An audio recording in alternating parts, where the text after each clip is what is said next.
Hello, everyone. Welcome to the Product-Led Summit. I am so excited to share with you Mario. And Mario is leading product growth at OutSystems. And I've known Mario for quite some time now. And every time we get on a chat, I'm always so excited to hear what he's up to at OutSystems because over the years, they have done a massive transformation of really going from a pure sales-led company to launching a freemium model. And you would be surprised to hear the number of experiments and engineers they have working on just how they can leverage their users and really help them become successful in building that product-led moat for their business. And so, Mario, before we really dig into the nitty-gritty of today's topic, which is how you can create a product-led movement inside your sales-led company, can you just give us some background on what OutSystems does and how you actually came to play an important role in the product growth at OutSystems? Yeah, sure. Thanks for having me. It's a pleasure to be here with you and sharing whatever we can with the community. It's an amazing community, and thank you, Wes, for nurturing us all. And that leads to one of the learnings that we had. I'll share later. OutSystems offers a platform to enable teams to build applications, essentially. So to build applications fast, build applications that are fit for purpose for the need. And so we exist sort of to make every company to act like a cloud software company. Think Amazon that is publishing things into production every minute or so. It's minute, hour, whatever the number is, it's impressive. Not every company in the world has the technology depth, the know-how to do that. And our platform aims at enabling all companies to do that. Anyway, that's that about the company. I don't want to make this a pitch or anything. I've been in the company for 12 years, always connected to specific growth problems.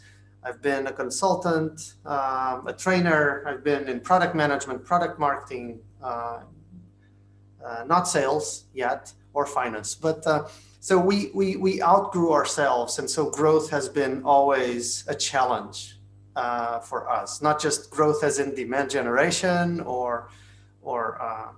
but growing as a company that is facing problems that we weren't prepared to solve, and that happens every 3 months for us, fortunately, I guess. And so that's it about the sort of the company and my path. The reason why we decided to think about product-led growth started with this code name maybe a year ago. It's like our anniversary in January. Actually, the inception was in October, but the actual kickoff was in January, and we've been powering through it. It's not a sprint; it's a marathon. I'll tell you that. Yeah, and I'm happy you mentioned that too, because whenever I interview folks who are making this transition from sales-led to product-led, a lot of people think in their head, maybe before they make this transition, it's pretty quick, it might take a month or something, just launch a free trial and that's it. But no, there's so much more behind the scenes, and this is something that can take many, many years for you to really, truly embrace the product-led mentality and mindset amongst every team, because it can definitely start in one team and grow slowly, but the goal is to get everyone on board with this. So I'm curious to hear, you mentioned it's been about 1 year that it's been official within the business. And I know we were even chatting before that. So you have been cooking on this earlier than that. Yeah. What really to you stood out when you were thinking hey, this is something that we really need to do as a business? What were those main reasons? What worried you? What kept you up at night around this whole concept of the way we're doing things right now just doesn't work, or maybe it's not sustainable? What was the thinking? Yeah, it's a good question. I like to Seth Godin. There's a quote, I don't remember the exact words, but he often says that it's not art if it's not in the hands of the users. I think he was talking about publishing a book or something. It doesn't really matter if you have the book written. If it's not available, it's not art. And I am very passionate. We at OutSystems, we are very passionate about what we create, the product that we're creating. We're on a mission, right? And not going to go into details of what it is and whatnot, but it's about improving the productivity of other software engineers like us that are struggling day in, day out. So we've always had this product. We've always had this product for free, always. I mean, 4 or 5 years. But we never looked at it. We never looked at it from the potential that it could have. And you know, we look at Zoom and Dropbox and all those companies that have hundreds of, you know, millions of users using it and all of that. And that was sort of there's something that we can do now. Why now? You know, we were having this product available for free, and now there are lots of companies that are doing this. And so it's a great timing. There are a lot of people thinking about this, and we can just think with them. We can just join those communities, take on that challenge, and that's sort of the altruistic reason for it. There's obviously another reason related with how this can potentially help grow the company, grow the technology adoption, which in turn will, you know, grow the valuation of the company and all those good things that in real life are important for us to get sponsorship to actually embrace something like this. So this is it. It's we decided to start explore. So a cohort, a very like 3 or 4 people got in a meeting room to discuss what if we start thinking about this, and we started to think about that. And studying other companies, talking to people. We invited you to go in and do this workshop, and that was the inception. And from then on, I can go into details if you'd like. From that point on, we started to get excited, and we started selling inside the company. That would be a good way to go. And how did you sell within the company? Because I imagine, like, for the CEO to the even associates and marketing team, like, there's a lot of different ways you got to sell, and the motivation amongst every team is different. And so, how did you go about that, getting everyone on board? Yeah, that's a good one. So we started this, and I specifically remember us, the team that started this, having this conversation. So we're going to do this. We're going to start looking at this. We're not going to tell anyone. It's just something that we're going to do here on the side to see if it works. And our goal was really to get adoption up. The more people use the product, the more people will helping, and good things will come from it for the company. So we started modeling the potential. Like, so if we do this, we believe that we're going to be growing like this, and so on.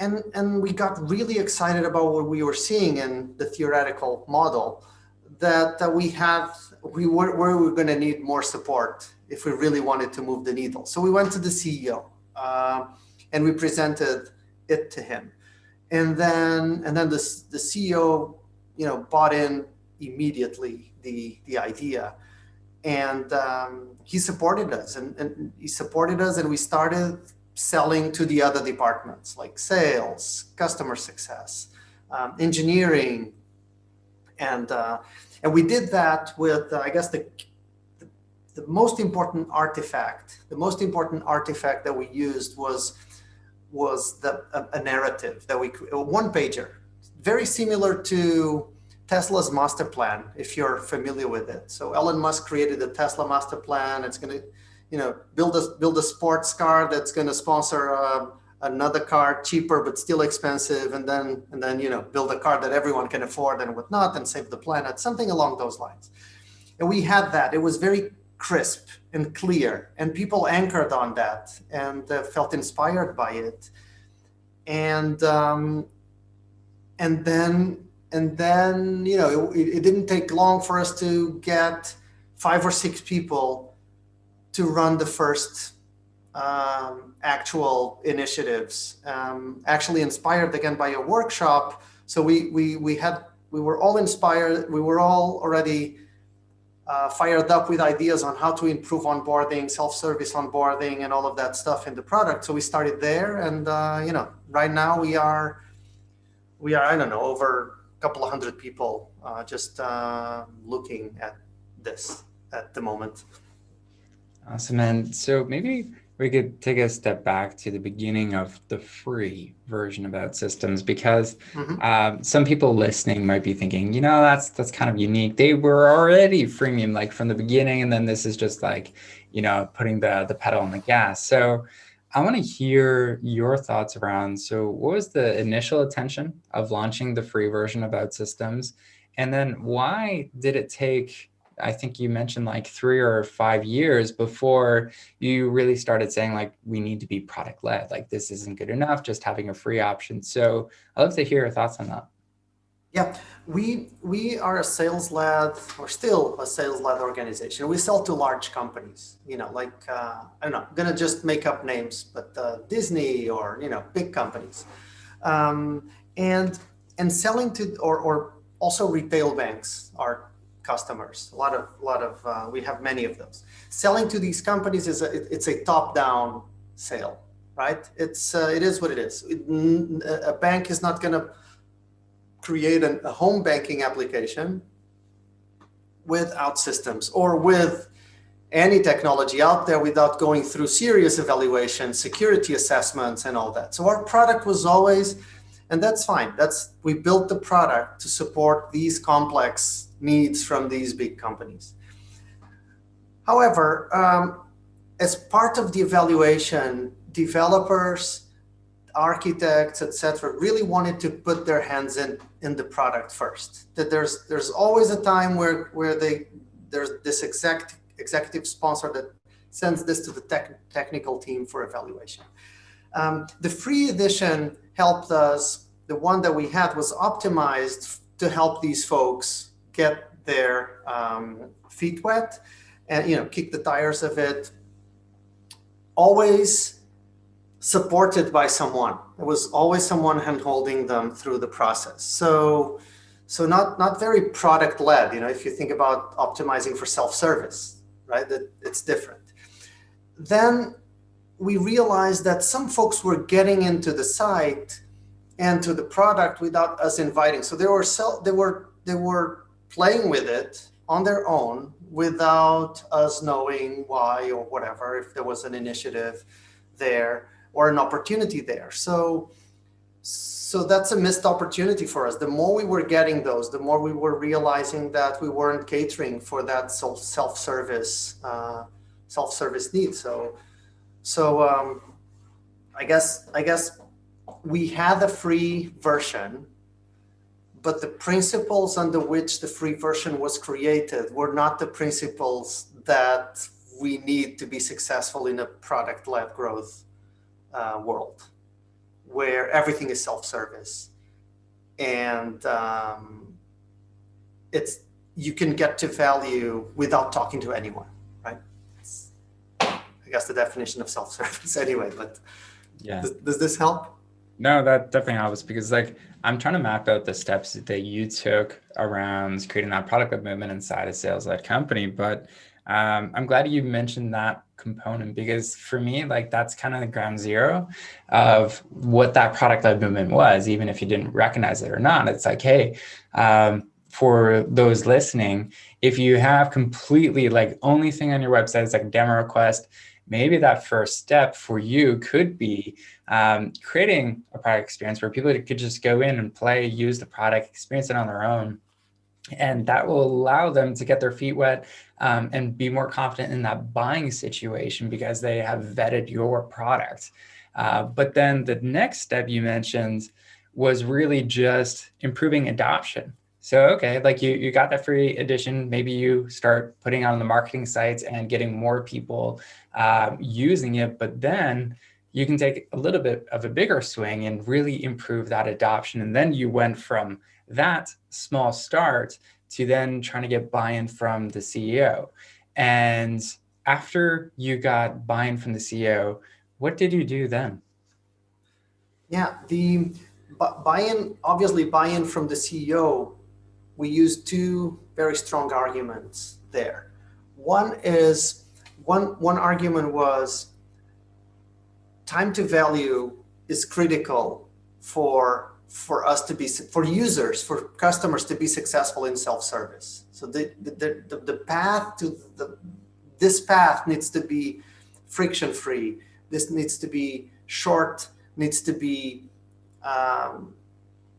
impressive. Regardless if you're a product-led growth company or a sales-led company, it doesn't really matter. This time to value is gonna yield results either way. So this was a no-brainer, right? In fact, how did you come to that conclusion that like time to value was one of the big issues that you needed to solve first? We just looked at the data. We really digged into hundreds of customer examples, and we really quantified the time it took for someone, on our case, to start one application, to start the development of an application and taking it live to a point where there are actually application end users using it. And so let's imagine hypothetical, and we weren't the numbers were not bad if you consider the complexity of the applications that we're talking about, but we are much more ambitious than the numbers. So data was critical there. So we looked at that and it's like, regardless, even if we fail with this product-led transition, which is still our ambition, the results to the product are going to be good either way, right? We can fail the go-to-market strategy, but the improvements to the product, the direction that we want to take the product, which is users getting to value sooner, is, I guess, a good side effect, an awesome side effect if we can nail that. So that was one of the arguments. Then the other one was the potential that we still see as this being another layer of growth for a company that is already growing. And I always remember a post from Anderson Horowitz where he talks about growth in companies like layers of a cake, right? There's for example, the sales-led side of the business, the partner side of the business, whatever you might have. So product-led can be a layer that you add to your cake. For those listening, if that makes sense, that's how we thought about it. And the risk wasn't very high compared to the potential that we're still seeing, either by improving the product or by dramatically improving our ability to expand. Yeah, and I like how you are looking at this from the risk angle. I forget what book it was, but it's like this billionaire real estate Mongol kind of guy, a really fun, humble dude. And his basically whole premise of the book is like, if you're going to get great at what you're doing in real estate or any other business, it really just comes down to identifying good and bad risks. And good risks have like low risk, but high reward. Bad risks have like a ton of risk potential and very low reward. So I think this is a perfect example of this when it comes to becoming product-led. There is risk, no doubt. But the reward can really outweigh that if things go well. And so I'm curious to hear, what risk were you potentially worried about when you were making this transition?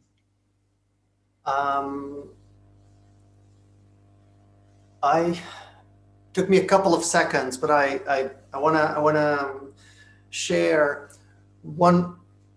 In our position as a sales-led company, we're optimized for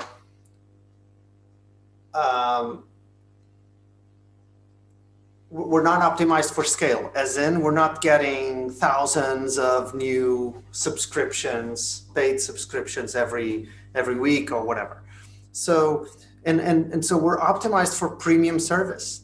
The customer comes in, and there's a team helping the customer get onboarded and successful and whatnot. So the number one risk is related with scale. Scale at a number of different scale with a number of different perspectives. Like, would our support team be able to suddenly support hundreds of thousands of free users using the product? Would our infrastructure support that type of growth? Would our finance department be able to process that many orders? So that level, I remember talking to someone at Datadog, and they were telling me that at some point in time, so Datadog obviously wasn't anticipating all that growth. Maybe this was like 7 months, 8 months ago, maybe. Datadog wasn't anticipating all this growth. And at some point in time, I don't want to lie, but I think it was like above 60 or 70% of the people on staff were customer support. Now imagine this. Imagine this. And so we were sort of looking at that. Then there's obviously another more strategic risk if you're thinking about the valuation of your company and and the promises that you make to the board and investors, which is your average deal size. In our situation, where we're selling to big companies, strategic sales and whatnot, it's only natural that we think, okay, are we going to suddenly have a product at the $5 a month price point? Is that sustainable for us and whatnot? So all of that is still something that we have to navigate and optimize as we go on the journey. Yeah, and I'm so happy you mentioned all those different points, because there is support. Like, that's a huge risk of, let's say you have a very complicated product or something like that requires a lot of assistance for people to get value out of it. That can definitely be overwhelming. There's, of course, other ways to automate it. I've seen a lot of product-led companies for their self-serve kind of plans. It's like it's just email only or something like that, versus, we'll hop on a call and do that kind of premium service support. The infrastructure is, like, without a doubt, you are going to have to level that up. The finance, that's interesting. You mentioned that from like the ACV perspective, like you're going to be hunting smaller fish in this world, and they're going to be able to upgrade potentially without talking to anyone. So there's like really big pieces there, and then the average deal size might go down. But how did you navigate that? Like, there was for sure a ton of risk on each of those fronts, but how did you kind of rationalize it for some of those teams when you were trying to get buy-in from them? Because, for instance, you go to support, be like, hey, like, you want in on this? It's like, you're going to have to probably figure out how to work smarter without being like rude, because it's like the current way you're doing it just won't work for this scale. We're not quite there yet, but there's going to be some big growing pains in your department. Same thing for sales. I know sales teams initially, they're the most resistant against being product-led until they start seeing the product data, until they start getting to just focus on the bigger deals where they add more value. Then they become big advocates of it. So I'm curious, like, how did you go from each of the teams and really tell them, like, here's the risk, and then help them really come to their own conclusion around, like, hey, this would be potentially like a great opportunity for us to really help more people with our product, help maybe even grow our organization, like in support that case. Some ambitious leaders might be into that. So I'm curious, how did you go through that and get buy-in from the rest of the people once you got the CEO on board? Yeah, that's a good question. So we early on, we anchored on this notion that we want to continue to grow at a hyper growth rate, right? Let's assume 100%. So we want to continue to grow 100% year on year. And that's, I guess, no one will argue with you. Like, hey, would you like the company to grow 100% year on year? There's no argument. Everybody wants that, right? And in this culture, in this particular company, people are ambitious and missionary. So we anchored on that. I am not suggesting that this would work in other companies or whatever, but this is an undisputable goal. Everyone wants this. Obviously, for example, as you were asking the question, I was writing down real quick some of the things that were coming to my mind. For example, sales were afraid to lose control of the deals, right? Suddenly, this goes into that self-service motion, and we're not controlling, we're not hand-holding, and whatnot. And we collected a number of data points to help the sales team understand that some people really don't want to be contacted by sales. We do have still today people that answer nurture emails saying, hey, let me be, I want to do this alone. I don't want sales. I don't want to talk to sales. No, I don't want to talk to sales, and so on. Please unsubscribe. I don't want to, you guys are bugging me and whatnot. And so this could actually become a good experience. Again, sales will not argue with you if you say, hey, we're going to grow 100% year on year. So there's that.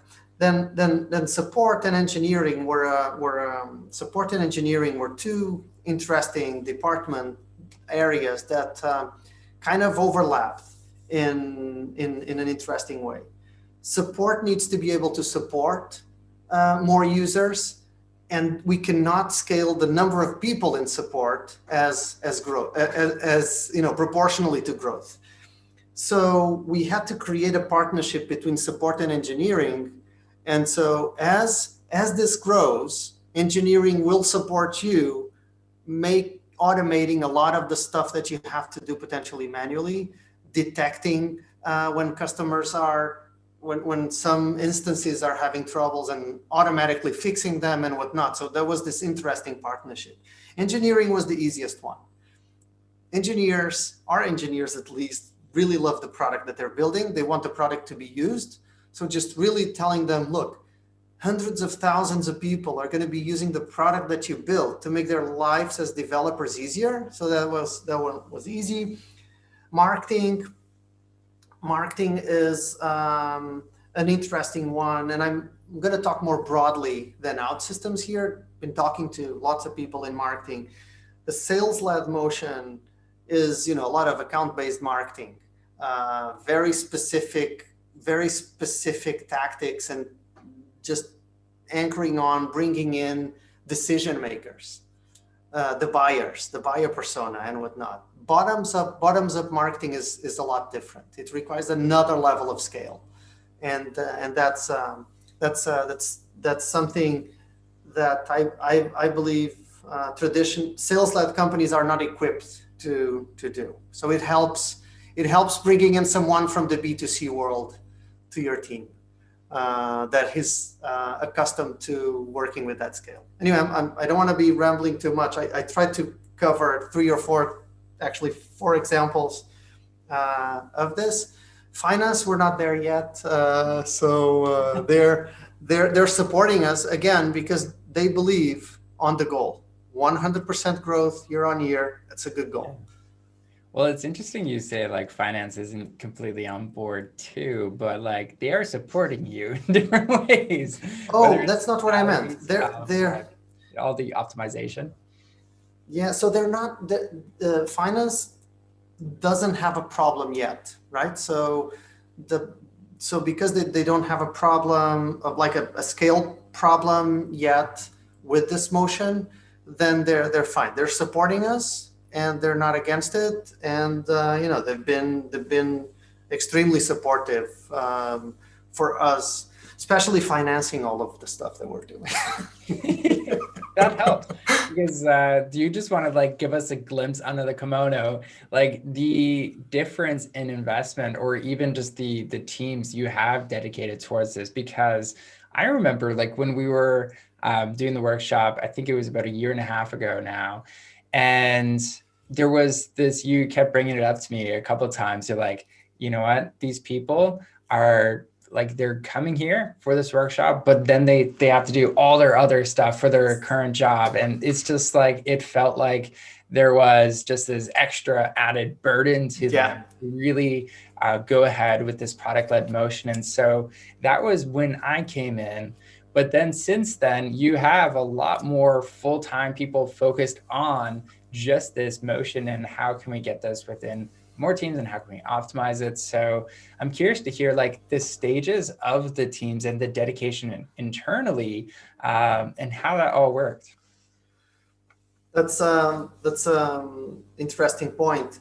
It's like we were asking people to have 1.5 jobs, right? At that time, we were like 3 or 4 in the beginning thinking through this. 2 full-time, actually. I remember that it was me and Manuel, and then we agreed with marketing and I believe engineering to create a small pod where we would be trying to improve the conversion rates from visitor to sign up, from sign up to setting up the account or whatever it was at the time. This was a small pod. It was a cross-functional team. All they did was this. And so we managed to get that. It took us, 2 months to run our first experiment. And then after this, setting up, buying the right tooling, setting up the measurements, the data and whatnot, it took us really a long time. But 3 months in, we were running like 15, 20 experiments at the same time, sharing results with everyone at the company. I remember we were sharing this on a bi-weekly meeting that then became a every 6 weeks meeting. And people would be able, it was open, everyone in the company could join. We wouldn't advertise it, right? It wasn't strategy. We just didn't want to bother people. If they heard it, they would join. Suddenly we had 100 people coming in from all parts of the globe, listening and making comments and suggesting ideas. So this sort of created this movement where people were seeing results and were excited about it, wanted to contribute. There's no doubt in our mind, in my particular and the teams, that this is the way to go. And we're going to persevere and we're going to power through. There were challenges, there were things that didn't go well, things that are going well. And right now we have full commitment from multiple teams. It's one of the top 3 priorities of the company. And so compare 3 people with perhaps 200 right now in a year. If you want a sort of an order of magnitude there, or a conversion rate, adoption rate, I guess. There's the internal adoption rate. Exactly. I like There's that. The Focused initially on, you're focused on the external product adoption, like getting those results, quick wins. And then there is the end part, which is mostly internal. So I'm actually breaking it down. So I'm going to recap the steps now of how you made this transition from sales led to product led. And I mean, it's still in the process, but it's awesome that you are just like open to sharing all this, because I mean, there's going to be tons of people listening to this and just in the weeds, or maybe at the beginning of the journey. And so seeing more of a clear path around this is going to be super helpful. So quote me if I'm wrong on this, but here's the 5 steps if you're going to go through this transition and try and do it for yourself. So the first one was really focus on getting that free demo. Really just make it easy for someone to really go into your product and explore it. It doesn't have to be a front-facing free trial or freemium model like Mario was sharing. It could be something as simple as, whenever someone's in a sales sequence, and they ask for a demo, like you could actually just start with giving them that free account. It can be all manually set up, but just let them test it out and see for themselves. That's one place to start. Now, the second stage after that, step 2, is really get some of those wins internally. And maybe a precursor before that too is make sure you have the right measurements in place to really Absolutely. go in and say with confidence that this is exactly what happened because we focused on that product adoption, or maybe it's something different that you found is like that beachhead, that small win that you can really prove to folks that, hey, if we keep motivating and focusing on this one piece, we're going to see some great results from that end. And then step 3 is really try and get the upper management on board.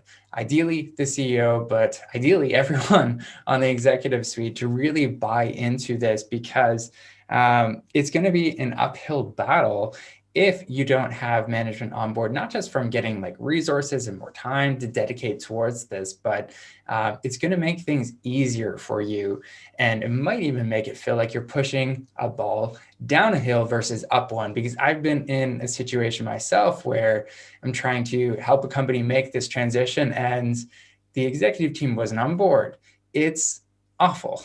It's very hard to do. So what I love that you did, Mario, is you really looked at, okay, what does this CEO want? Like they really want 100% year growth. How can we tie this into that as something that's very strategic for them to really take a bite out of and really want more of?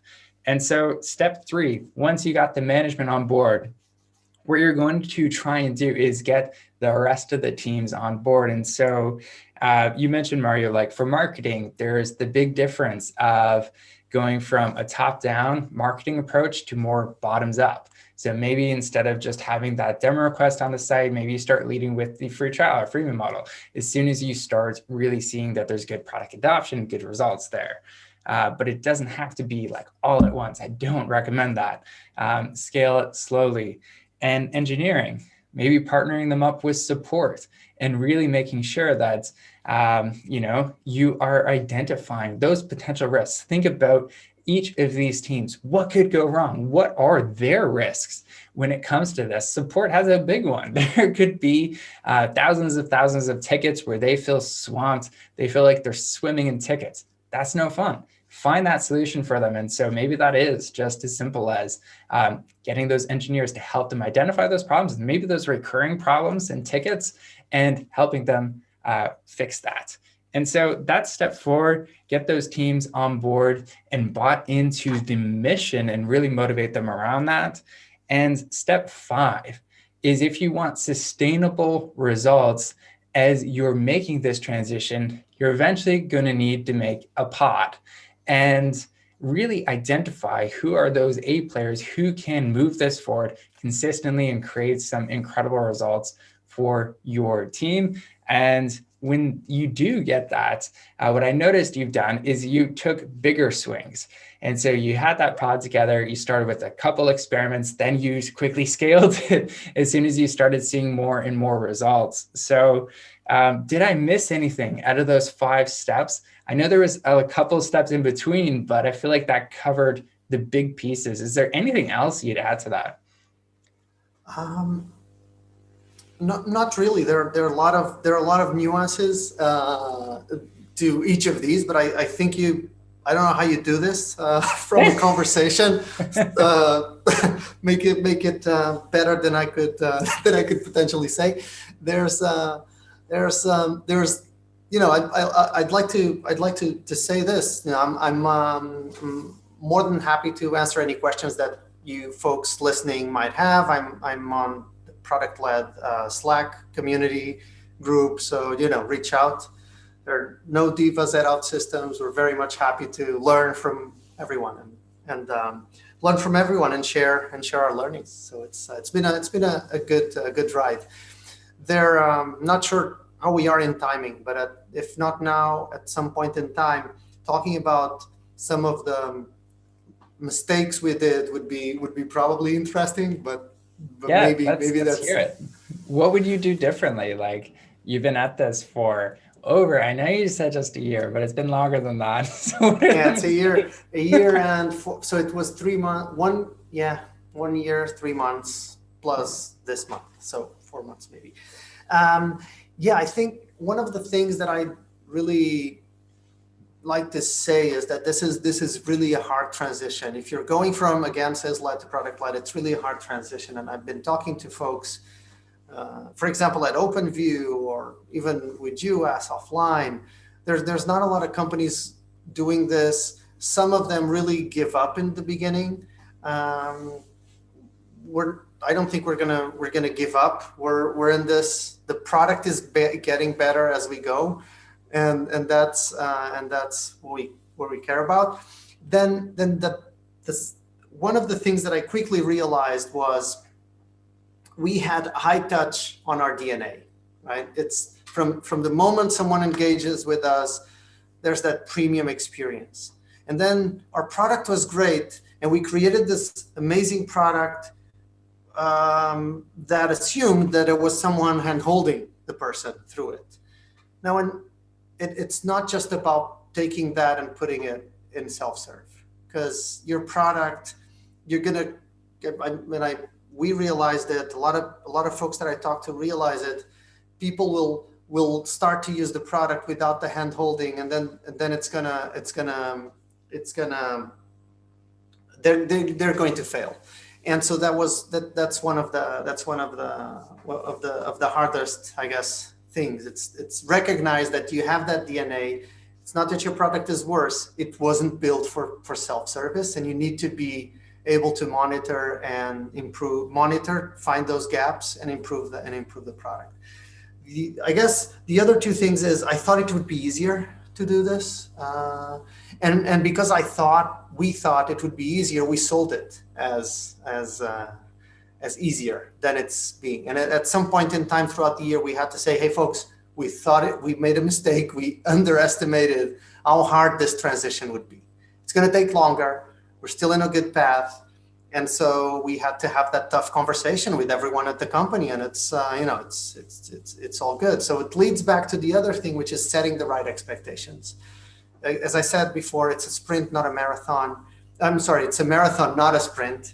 And that's one very important topic, specifically when you're talking to sales, right? Sales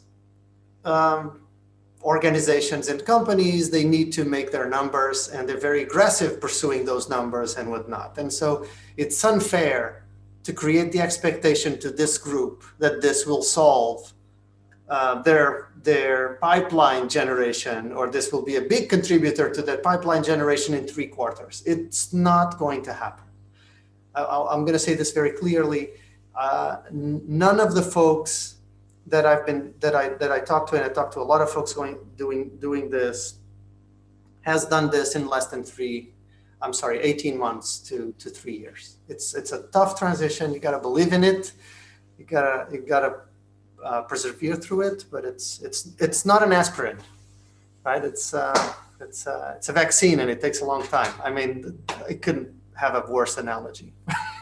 No, I'll give you another analogy about this, because I think one of the big things that got me into product-led growth and so excited about this is really just, it is kind of like an iceberg. On the top, you just see okay, maybe there's the free trial free model. That's kind of what brought me in. I'm I'm just optimizing all these things around there.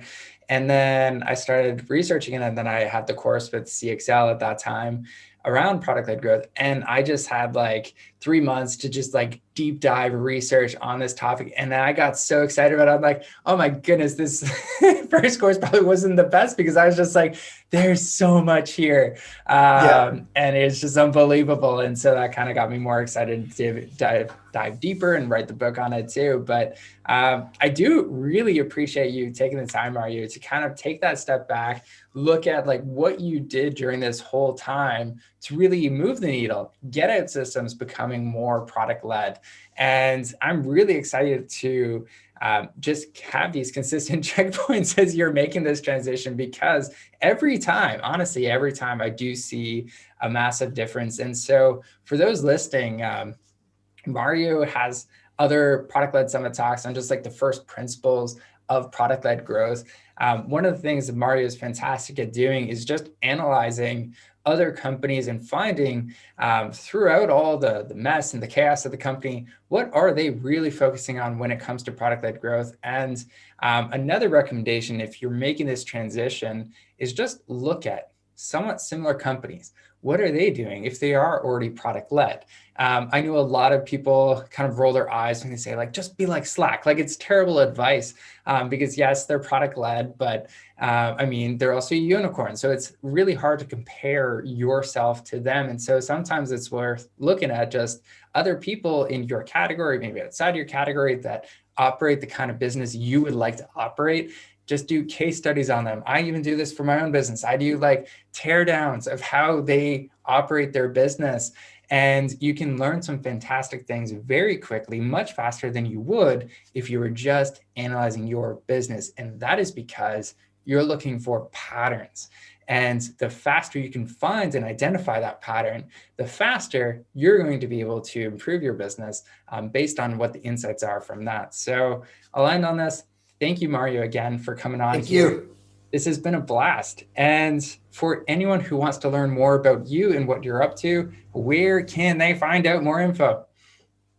Yeah, they can. Thank you, Wes. They can find me on LinkedIn. They can find me on the Slack group of the product-led growth community. I'm there. Reach out. Would love to continue the conversation offline, sort of. Offline, but online. Exactly. Awesome. Well, I hope you enjoy your espresso in your beautiful coffee shop there. And I thank you again for coming on and have an amazing day. My pleasure. Thank you.